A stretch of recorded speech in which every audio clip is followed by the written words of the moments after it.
The finance arena can be confusing at the best of times, and it's worse when you throw in phrases like credit stacking and high ticket sales.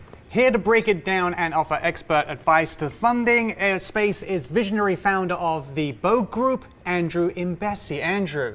Hey, thanks for having me. Thanks for joining us. Yes. So obviously credit stacking. Yeah. What is credit stacking? Yeah, sure. It's basically the accumulation of applying for multiple credit cards so that you can have like a larger portfolio of credit cards to use, whether for business, investing, things of that nature.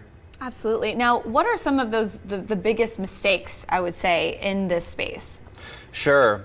That's a very good question. I think maybe getting started without knowing how to disperse the proper amount of capital, right? Like say you want to get into a business or an investment, right? Maybe you only have $10,000 in your checking account, but really you need $50,000 or $100,000 to really make something work with the business. That's where things like credit stacking can come into play and actually give you the capital you need to start a business. So how do you overcome those kind of obstacles? In your expert opinion, how do you implement these to your best advantage for these businesses to overcome needing that kind of capital to come into the business? Sure, good question. So, really having a good credit score is the start of being able to get approved for these kinds of credit cards. Once you have a good credit score and you can start applying for those things, you have to know really the right places to go, what banks are going to approve you. You could take advantage of something called 0% interest on introductory offers, so you don't have to pay any interest on credit cards once you start making the minimum payment for the first 12 months usually. Absolutely. Now, if someone really wants to take a whack at this, right, what's some advice you can give them? It's simply a lot of confidence comes into play when making investments, when making business decisions. So first, you really have to have strong confidence. And if you really want to get involved in business or investing, right, this is a really good tool to not be abused that can really help you go from maybe you're doing some kind of 9-to-5 job, or maybe you're just only making enough to just get by, but you have bigger dreams of starting a business. This would be a very great tool for someone who wants to start a business but may not accumulate the money to start it for months, if not years. And they could take advantage of this, but if they're smart, they could really make something happen. But you obviously wouldn't want to be foolish with a lot of credit cards like that. They mentioned words like smart and taking advantage.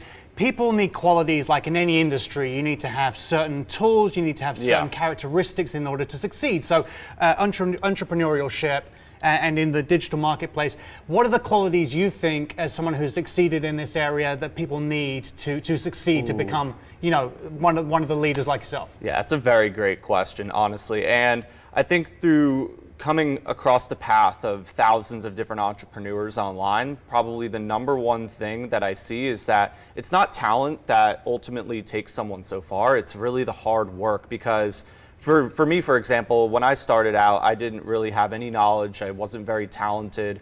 All I knew was how to work hard and remain persistent, consistent, and have a lot of confidence in myself. And those are really like the big qualities, especially even maybe wanting to be on the news, right? It took a lot of those qualities to, really just have a lot of confidence to get on camera, have a lot of persistence to really get to where you are, right?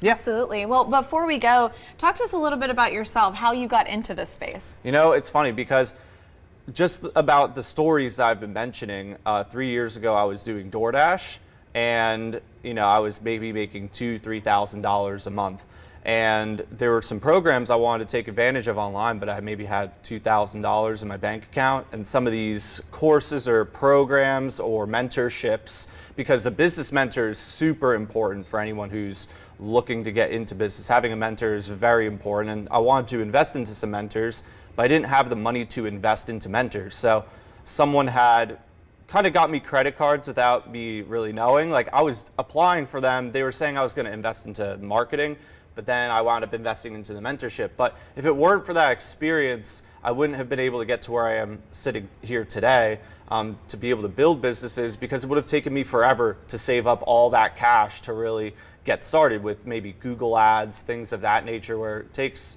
tens of thousands of dollars to really pump into that to make a substantial amount of money to be able to leave a job and and pursue a business. Right. Well, Andrew, thank you That's so much great. for Thank coming you, in yeah. this morning. We appreciate you sharing your perspective today. Yeah, So, absolutely. To connect with Andrew and take your first step with credit stacking, visit bogroup.com/home.